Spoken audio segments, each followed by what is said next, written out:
Les amis, c'est un moment très grave qui se passe au niveau de la musique. Vous l'avez vu dans le titre, vous savez de quoi on va parler.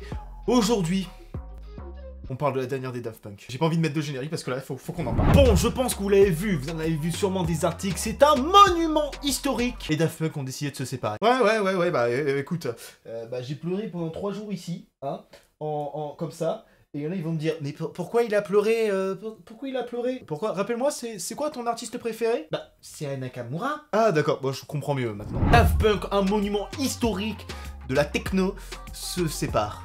Ou se fait péter la gueule, tout dépend de la façon qu'on l'a eu dans le clip. Alors là, ils se font péter mutuellement. Ils se sont fait péter la gueule. Mais écoute, je savais qu'il fallait partir en étincelle, mais à ce point-là, quand même, c'était un peu, comment dire, épique. Et à la fois, ça tu t'es dit, waouh. Alors pour ceux qui ne connaissaient pas les Daft Punk, c'était un groupe de DJ qui était connu dans les années 90, 95, tout ça, qui ont commencé à émerger et qui, c'est ça, ont révolutionné la techno. Donc c'est-à-dire qu'ils ont ramené du jazz, des trucs, tu vois, des trucs stylés. Ah, je me dis que j'ai mal à mon pays. Quand même, je me dis, Daft Punk, c'est des Français, personne au courant, mais au moins, tu vois, eux, je pouvais dire, ils sont Français.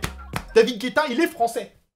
Eux aussi. Aya Nakamura, les Chinoises. Ouais, voilà, les Chinois, c'est bien ça. Bref, pour ceux qui l'ont vu, c'est la fin de ce groupe. Pourquoi ils ont décidé de se faire une fin?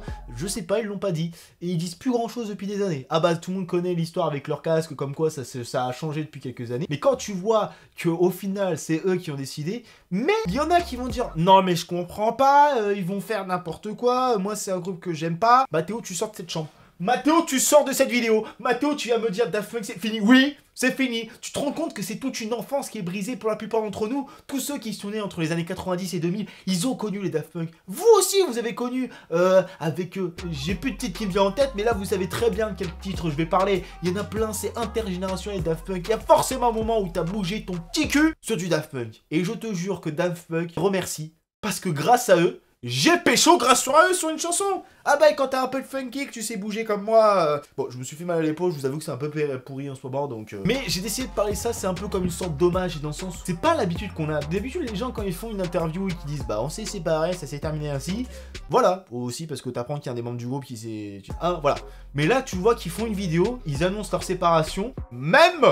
Si j'ai un petit projet derrière. Je me dis, j'ai encore un espoir de me dire, ils ont fait ça, et derrière, ils vont me sortir un album. Et là, je te jure... Je l'achète. Sur Spotify pour l'écouter. Oui, bah oui, je suis radin un petit peu sur les barres. La YouTube Money, ça paye plus, les gars. Vous me faites pas faire assez de vues. Mais c'est important de le préciser dans le sens où, quand j'ai analysé le clip, enfin, analyser le clip, c'est un grand mot parce que c'est pas vraiment un clip, c'est genre pendant 7 minutes, bah, ils sont en plein milieu du désert. Et à la fin, ils se font péter la gueule. Je fais pas de vanne. Pas de vanne. Il y a des conneries qui me viennent en tête, mais il n'y a pas de vanne qui doit sortir. Surtout pas de cette bouche. Mais bon, vous, j'ai envie de vous poser la question, qu'est-ce que vous en pensez de Daft Punk? Et en même temps, vous mettez un pouce bleu à cette vidéo, vous activez la cloche des notifications. Hein? C'est bien, parce qu'en ce moment, j'ai vu que tout le monde revient un petit peu, là, vous m'avez manqué. Consolez-moi, Bref, faites-moi du bien, parce que en ce moment, les Daft Punk qui sont partis, mon enfance, elle est brisée, j'ai besoin d'autre chose. Il y en a plein qui se sont posé la question, pourquoi on les a plus entendus depuis un moment? Bah, parce que c'est des artistes, j'ai envie de te dire, il y a certains artistes que tu entends pas pendant des longs moments. Stromae, tu sais qu'on l'entend plus depuis un long moment, mais tu sais pas qu'au final, il est derrière des productions, c'est lui, c'est un producteur de musique, c'est un beatmaker, il propose d'autres trucs à d'autres personnes, et les Daft Punk, c'est un peu pareil, tu les as jamais entendu chanter. Stronger, better, faster, je sais plus quoi après. Mais c'est en soi, quand tu vois ce genre de communication, là, pour revenir à une ancienne vidéo, tiens, justement, si on veut une communication un peu violente, on voit qu'on fait péter un mannequin au milieu du désert, là, au moins, d'accord, pour annoncer une séparation, d'accord. Pas pour annoncer qu'il y en a un qui s'est fait frapper. On sait très bien de qui on parle. Mais bon, bref, j'ai pas envie de faire une vidéo ultra longue là-dessus parce que dans le sens où les Daft Punk, c'est fini. Il y a pas grand-chose à dire sur cette vidéo dans le sens où il se passe ce qui se passe, péter la gueule et c'est fini.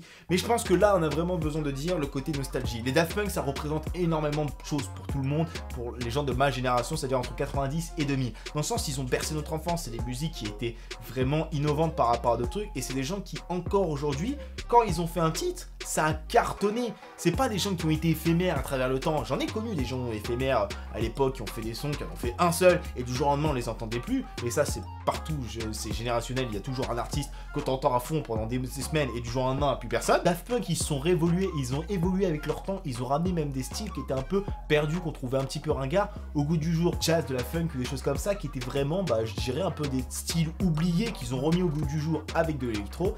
Et ça a cartonné, ça a fait qu'on les a tout simplement tout ce qui fait de A à Z. Et moi c'est un peu une partie de mon enfance, tu vois, qui s'en va. Je me dis, putain, j'ai connu la consécration des Daft Punk, j'ai connu leur création, et maintenant je connais leur séparation.